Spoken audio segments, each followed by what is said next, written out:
Understanding how to accept payments in your store will make the whole experience exceptionally better for your customers. We have our shoes and a customer added to the sale. Let's start accepting payment to complete the sale. At the bottom, click Pay.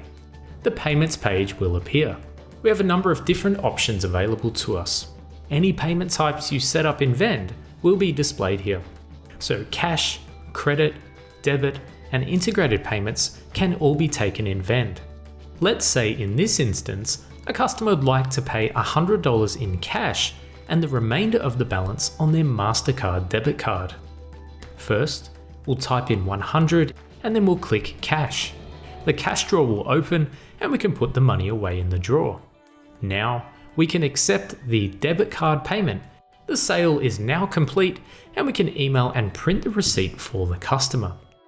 Let's take a look at another quick standard sale. We have a $99 sale to complete. After clicking Pay, the customer presents $100 in cash.